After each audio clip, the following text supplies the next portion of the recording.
Hello, everybody. Welcome into Sports and Money. I am Benjamin Parker, of course.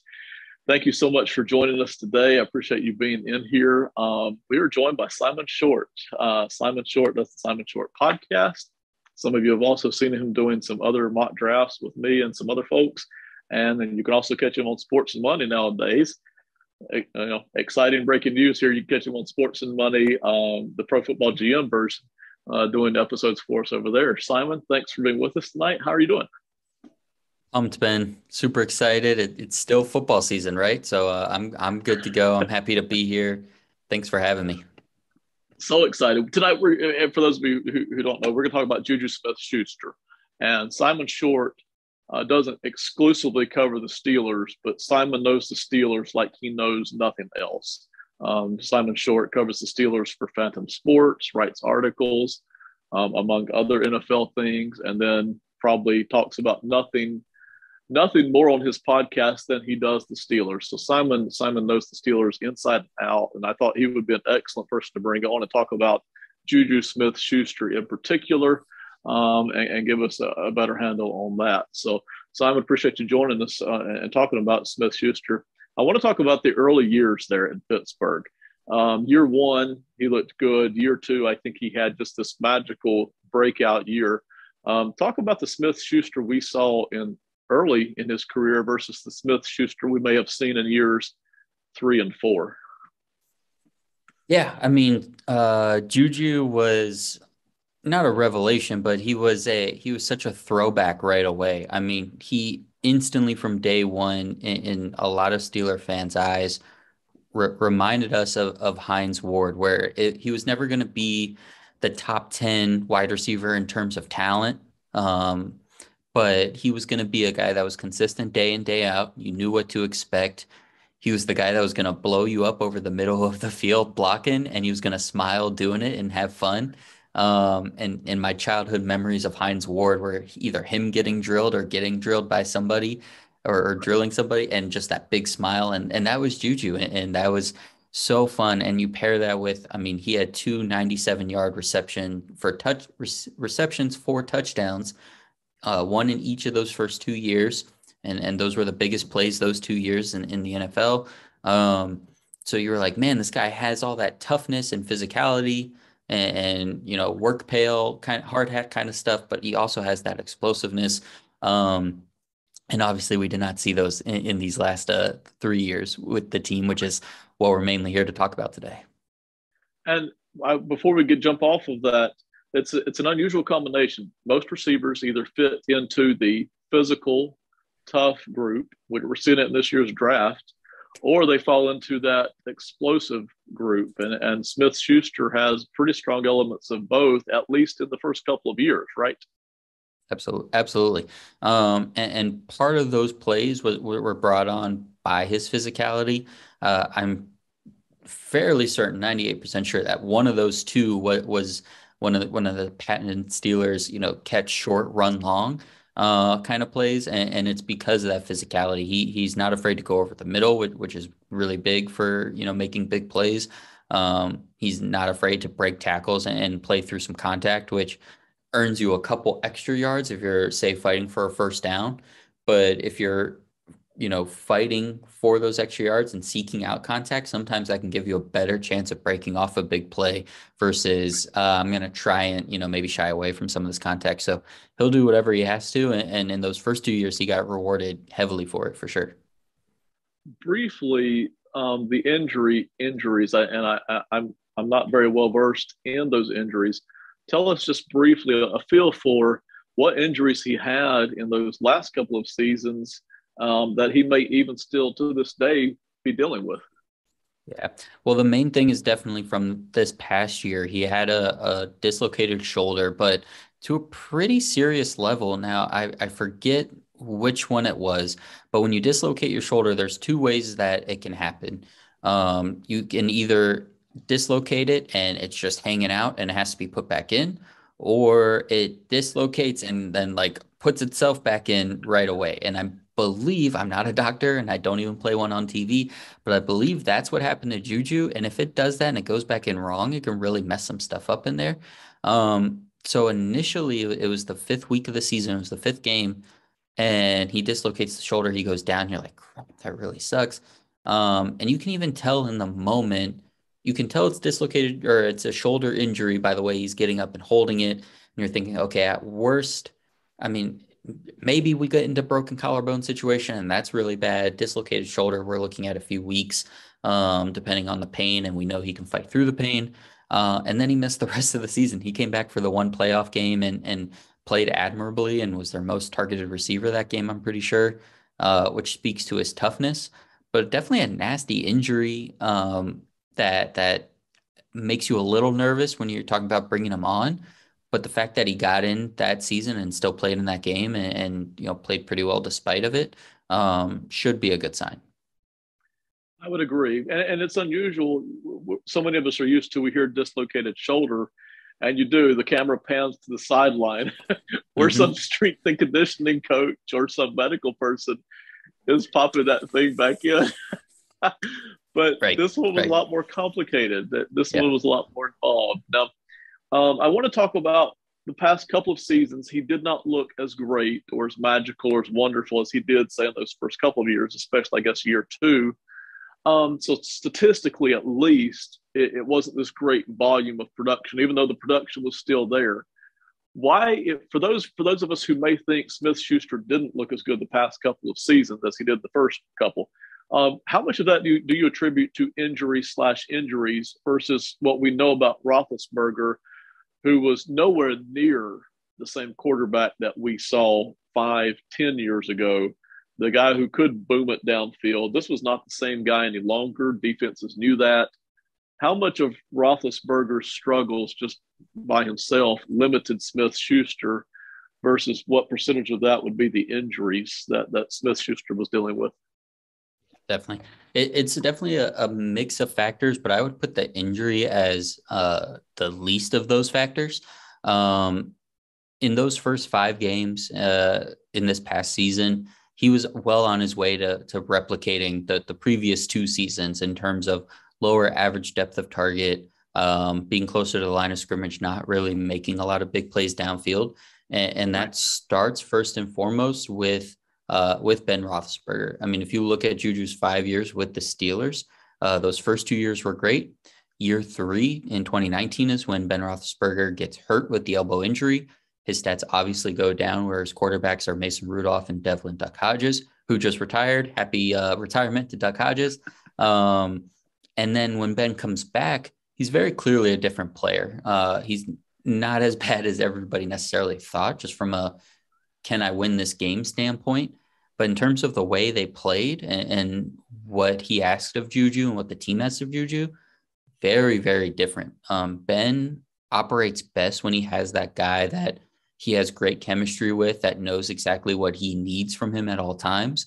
And for these last couple of years, especially because that time also coincided with Antonio Brown being gone, that player was Juju. And I think it's a credit to Juju that a Hall of Fame quarterback like Ben uh, found Juju to be that guy, and Juju proved that. So unfortunately for Smith Schuster, what that meant was, hey man, between Ben loving you and trusting you and us not wanting to have him hold the ball too long and him not wanting to throw the ball too far too often, you're going to have to hang near the line of scrimmage. So that's where that average depth of target for Juju went from, 9, 10, 11 yards those first 2 years to 5, 6, 7 yards those last three. And it was a function of what Ben needed and wanted for those last few years. And for better or worse, it definitely affected Juju.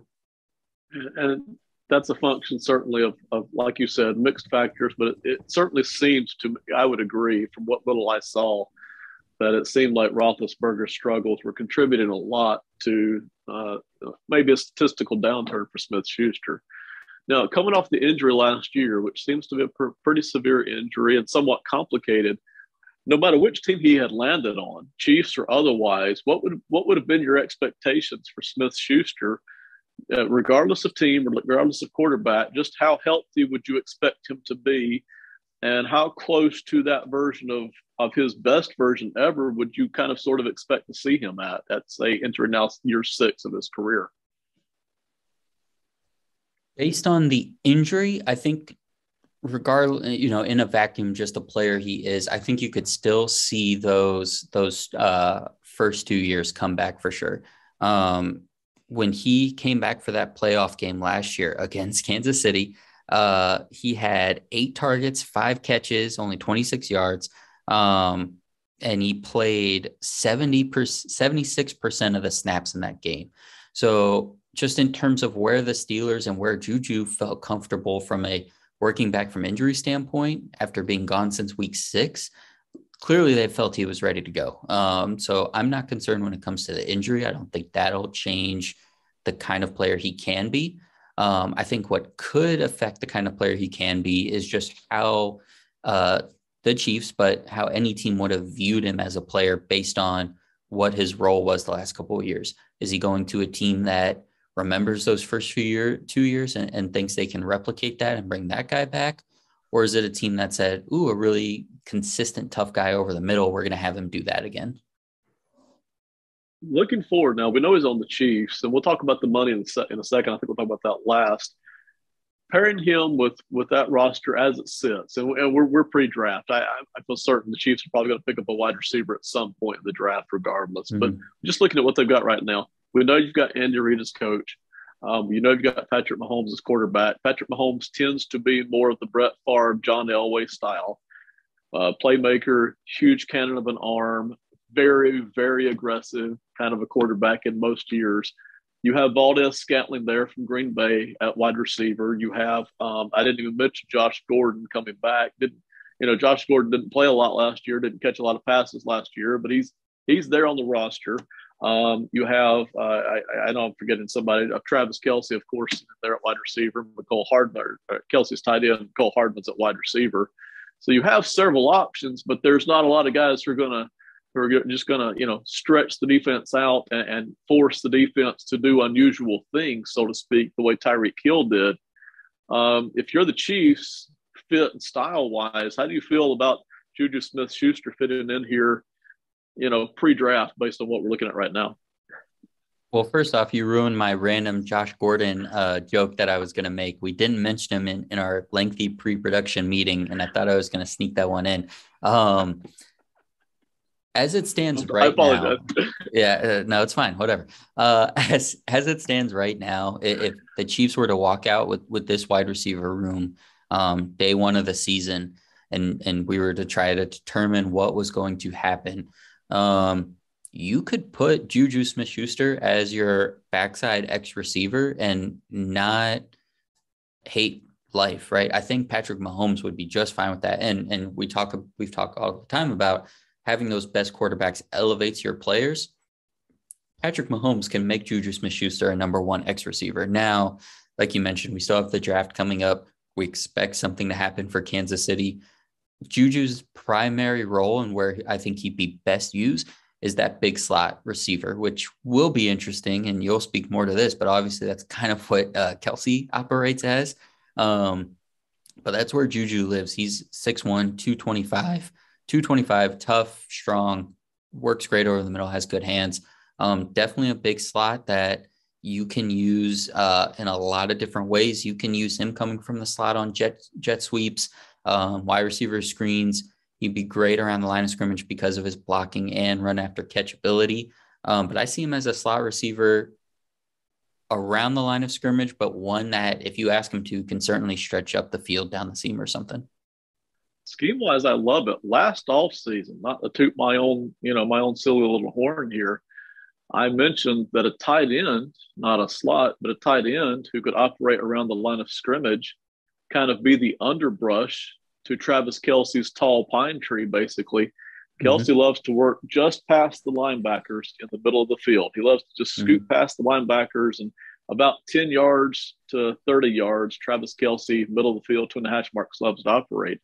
I was suggesting last year a tight end working maybe 5 yards past the line of scrimmage, 8 yards past. But there's no reason it can't be the slot guy doing that, Smith-Schuster doing that. Scheme-wise, I love it, and I think it's something that the Chiefs can very much use if they're wanting to just redesign. Obviously, they're going to have to. They don't have Tyreek Hill there they want to redesign the offense a little bit. There's no reason they can't do that and run the ball a little bit more than they have in past years. It's not Andy Reid's style, okay, but Andy Reid's a smart guy. He can adjust. Eric Bieniemy can adjust. Patrick Mahomes can adjust to a degree. So I like that, and we'll see if that's what the Chiefs end up doing.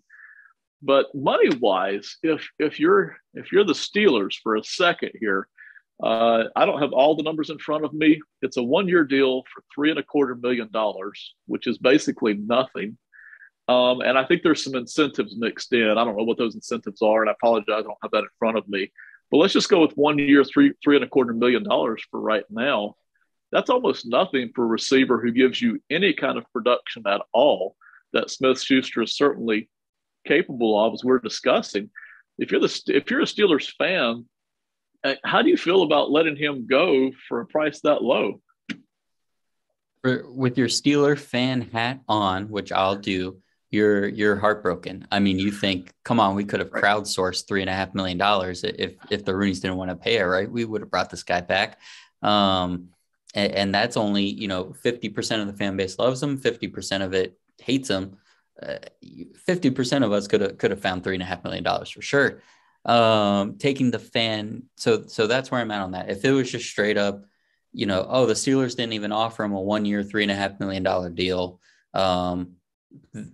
You're highly disappointed in that. Now, what I think actually happened was, I'm sure the Steelers offered him that. Heck, they might have even offered him a 1 year, $5 million deal.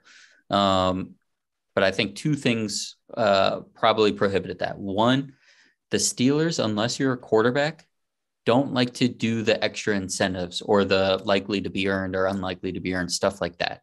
They like to know what every single person is going to make, unless you're a quarterback. And when we say unless you're a quarterback, that just means unless you were Ben Roethlisberger and you wrote your own contract kind of deal, right? So that's number one. They don't like to do those. Juju obviously got those with Kansas City. So I'm sure that, lured him to Kansas City a little more. Two, Juju's got to find a way to get a long-term contract back one more time in his career. This is a guy that played his rookie deal, thought he was going to get a big free agency last year, had to come back to Pittsburgh on a 1 year deal. He's also looking for what's going to give me the best opportunity to play well. And through his free agency meetings and talks with the Steelers, must have felt that, hey, yeah, they're going to bring me back, because I'm sure they offered him a contract. But Juju must have felt that they're going to use me the same way again, even though it's not going to be Ben. Or he said, I don't know what they're going to do at quarterback. So even if they say they'll send me deep, I don't know if the guy's going to be able to hit me. And then I don't know if I'm going to get paid. So best bet, let me go over here to Kansas City with the best quarterback in the league and get a lot of catches and touchdowns, and he'll help me look good, and I can get paid one more time at least before I'm ready to call it quits.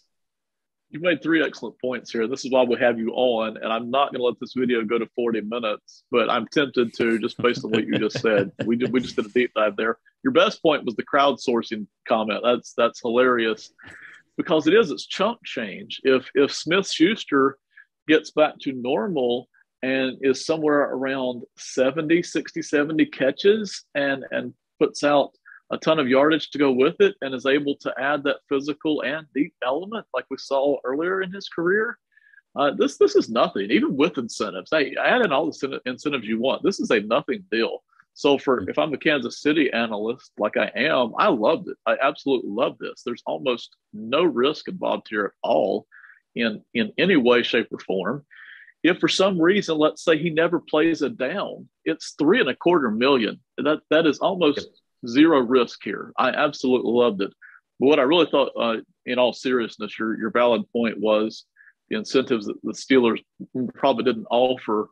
But who's playing quarterback for Pittsburgh? Is it Mason Rudolph? Is it one of those rookie quarterbacks that a lot of people really aren't too thrilled about?